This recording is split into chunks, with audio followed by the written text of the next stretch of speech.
ವೀಕ್ಷಕರೇ ಎಲ್ರಿಗೂ ನಮಸ್ಕಾರ. ಸೀತಾರಾಮ ಸೀರೆನಲ್ಲಿ ಭಾರ್ಗವಿ ಮುಖವಾಡ ಬಯಲು ಮಾಡಲು ಬರ್ತಾ ಇದ್ದಾರೆ ಒಬ್ಬ ಹೊಸ ವ್ಯಕ್ತಿ ಅಂತಾನೆ ಹೇಳ್ಬಹುದು. ಅಷ್ಟಕ್ಕೂ ಆ ವ್ಯಕ್ತಿಯಾದ್ರೂ ಯಾರು, ಯಾಕೆ ಬರ್ತಾ ಇದ್ದಾರೆ ಅನ್ನೋದನ್ನ ಇದೇ ವಿಡಿಯೋನಲ್ಲಿ ತಿಳಿಸ್ತಾ ಇದ್ದೀನಿ. ಹಾಗಾಗಿ ವಿಡಿಯೋ ತುಂಬಾನೇ ಚಿಕ್ಕದಾಗಿರುತ್ತೆ, ಎಲ್ಲೂ ಸ್ಕಿಪ್ ಮಾಡದೆ ವಿಡಿಯೋವನ್ನ ಕೊನೆ ತನಕ ನೋಡಿ. ನೀವೆಲ್ಲರೂ ವಿಡಿಯೋನ ನೋಡ್ತಾ ಇದ್ದೀರಾ, ಆದರೆ ಚಾನಲ್ನ ಸಬ್ಸ್ಕ್ರೈಬ್ ಮಾಡ್ಕೊತಾ ಇಲ್ಲ. ದಯಮಾಡಿ ಚಾನಲ್ನ ಸಬ್ಸ್ಕ್ರೈಬ್ ಮಾಡ್ಕೊಳ್ಳಿ, ಈ ಪುಟ್ಟ ಹುಡುಗನಿಗೆ ಸಪೋರ್ಟ್ ಮಾಡಿ ಅಂತ ಈ ಮುಖಾಂತರ ಕೇಳ್ಕೊತೀನಿ. ಹಾಗಿದ್ರೆ ಇನ್ಯಾಕ್ ತಡ, ಬನ್ನಿ ಡೈರೆಕ್ಟಾಗಿ ಟಾಪಿಕ್ ಕಡೆ ಹೋಗೋಣ.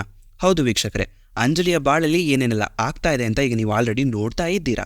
ಅದಕ್ಕೆ ಸಂಬಂಧಪಟ್ಟ ಹಾಗೇನೆ ಅಂಜುಗೆ ಸಮಾಧಾನವನ್ನ ಆರ್ಪಿ ಕಡೆಯಿಂದ ಈ ರೀತಿ ಆಗೋಗಿದೆ, ಇನ್ ಮುಂದೆ ಆ ರೀತಿ ಇರಬೇಡ, ಸೊ ನಿನ್ ಜೀವನನ ನೀನು ಕಟ್ಕೊಬೇಕು, ನಾವ್ ಇದೀವಿ ಅಣ್ಣಂದ್ರು ನಿನ್ಗೆ ಚೆನ್ನಾಗಿ ನೋಡ್ಕೊಂತೀವಿ ಅಂತ ಹೇಳಿ ಸಮಾಧಾನನ ಮಾಡ್ತಾ ಇರ್ತಾರೆ. ಇನ್ನೊಂದ್ ಕಡೆ ಅಶೋಕ್ ಸೂರಿ ತಾತನ್ಗೆ ಹೇಳಿ ಡಿಜಿಪಿನ ಕರ್ಸೋಕೆ ಹೇಳಿರ್ತಾನೆ. ಇದೆಲ್ಲ ಆದ ನಂತರ ಕಂಕಣ ಶಾಸ್ತ್ರ ಎಲ್ಲ ಅಚ್ಚುಕಟ್ಟಾಗಿ ಮುಗ್ದಿರತ್ತೆ. ನಂತರ ರಾಮ್ ಮನೆ ಬಿಟ್ಟು ಹೋಗೋ ಹಾಗಿಲ್ಲ ಅಂತ ಭಾರ್ಗವಿ ಹೇಳಿರ್ತಾಳೆ. ಮನೆಯಿಂದ ಹೊರ ಹೋಗೋಕೆ ಅಂದ್ರೆ ಡಿಜಿಪಿನ ಮೀಟ್ ಮಾಡೋಕೆ ಅಂತ ಹೋಗ್ತಾ ಇರ್ತಾನೆ. ಆಗ ಭಾರ್ಗವಿ ತಡೆದು ನಿಲ್ಲಿಸಿ, ಎಲ್ಲಿಗೆ ಹೋಗ್ತಿದ್ಯಾ ರಾಮ್ ಅಂತ ಕೇಳ್ತಾಳೆ. ಆಗ ರಾಮ್ ಭಾರ್ಗವಿಗೆ ಅರ್ಜೆಂಟ್ ಆಗಿ ಡಿಜಿಪಿನ ಭೇಟಿ ಮಾಡೋಕ್ ಹೋಗ್ತಾ ಇದ್ದೀನಿ, ಆ ಆರ್ಪಿ ಹಿಂದೆ ಯಾರಿದ್ದಾರೆ, ಅವನ ಜೈಲಿಂದ ರಿಲೀಸ್ ಮಾಡಿಸಿದ್ದು ಯಾರು ಅಂತ ನಾನು ತಿಳ್ಕೊಳ್ಳೇಬೇಕು ಚಿಕ್ಕಿ ಅಂತ ಈತ ಹೇಳ್ತಾನೆ. ಆಗ ಭಾರ್ಗವಿಗೆ ಅದನ್ನ ಕೇಳಿ ಶಾಕ್ ಆಗತ್ತೆ. ನಂತರ ಭಾರ್ಗವಿ ರಾಮ್ಗೆ ಈಗ ಅದು ಇಂಪಾರ್ಟೆಂಟ್ನಾ ಅಂತ ಕೇಳ್ತಾಳೆ. ಆಗ ಮತ್ತೆ ರಾಮ್ ಯಾರೋ ಅವನಿಗೆ ಬೇಲ್ ಕೊಡ್ಸಿ ಆರಾಮಾಗಿ ಈಚೆ ಓಡಾಡಕ್ ಬಿಟ್ಟಿದ್ದಾರೆ ಅಂತಂದ್ರೆ ಅದನ್ನ ನಾನು ಹೇಗ್ ನೆಗ್ಲೆಕ್ಟ್ ಮಾಡಕ್ ಆಗುತ್ತೆ ಚಿಕ್ಕಿ ಅಂತ ಈತ ಹೇಳ್ತಾನೆ. ಮತ್ತೆ ಭಾರ್ಗವಿ ಕೋಪದಲ್ಲಿ, ಇದನ್ನೆಲ್ಲ ಆಮೇಲೆ ನೋಡ್ಕೊಂಡ್ರೆ ಆಗಲ್ವಾ, ಈಗ ಮದುವೆ ಕಡೆ ಗಮನ ಕೊಡು, ನಾನೆಲ್ತೂ ನಿನ್ನನ್ನ ಹೋಗೋಕ್ ಬಿಡಲ್ಲ ಅಂತ ಹೇಳ್ತಾಳೆ. ಆದ್ರೆ ರಾಮ್ ಮಾತ್ರ ಭಾರ್ಗವಿ ಮಾತಿಗೆ ಒಪ್ತಾನೆ ಇರಲ್ಲ.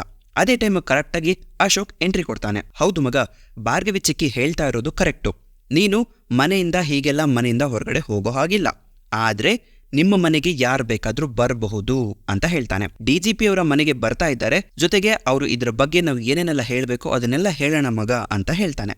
ಇದನ್ನ ಕೇಳಿ ಭಾರ್ಗವಿಗೆ ಶಾಕ್ ಆಗತ್ತೆ. ತಾನು ಎಲ್ಲಿ ಸಿಕ್ ಬೀಳ್ತೀನಿ ಅನ್ನೋ ಭಯ ಅವಳಿಗೆ ಕಾಡೋಕೆ ಶುರುವಾಗತ್ತೆ. ಜೊತೆಗೆ ಅಶೋಕ್ಗೆ ಏನಾದ್ರೂ ಮಾಡಬೇಕು, ಇಲ್ಲಾಂದ್ರೆ ಇವನು ನನ್ನನ್ನು ಸಿಗಾಕೊಳ್ಳೋ ರೀತಿ ಮಾಡ್ತಾನೆ, ಇವನು ಬರ್ತಾ ಬರ್ತಾ ನನ್ನ ದಾರಿಗೆ ತುಂಬಾನೇ ಅಡ್ಡ ಬರ್ತಾ ಇದ್ದಾನೆ, ಮೊದಲು ಇವನನ್ನು ನಾನು ಕಿತ್ತೆಸಬೇಕು ಅಂತ ಭಾರ್ಗವಿ ಮನಸ್ಸಿನಲ್ಲೇ ಪ್ಲಾನ್ ಅನ್ನ ಮಾಡ್ತಾ ಇರ್ತಾಳೆ. ನಂತರ ಮುಂದೆ ಅಶೋಕ್ಗೆ ಅವಳು ಏನೆಲ್ಲ ಮಾಡ್ತಾಳೆ, ನಂತರ ಆ ಡಿಜಿಪಿ ಬಂದೋದ್ಮೇಲೆ ಏನೆಲ್ಲ ಆಗುತ್ತೆ ಅನ್ನೋದನ್ನ ಅತಿ ಶೀಘ್ರದಲ್ಲೇ ವಿಡಿಯೋ ಮಾಡಿ ತಿಳಿಸ್ತೀನಿ. ಈ ವಿಡಿಯೋ ಬಗ್ಗೆ ನಿಮ್ಮ ಅಭಿಪ್ರಾಯ ನನಗೆ ತುಂಬಾ ಇಂಪಾರ್ಟೆಂಟ್. ದಯಮಾಡಿ ಈ ವಿಡಿಯೋ ಬಗ್ಗೆ ನಿಮ್ಮ ಅಭಿಪ್ರಾಯವನ್ನ ತಿಳಿಸಿ.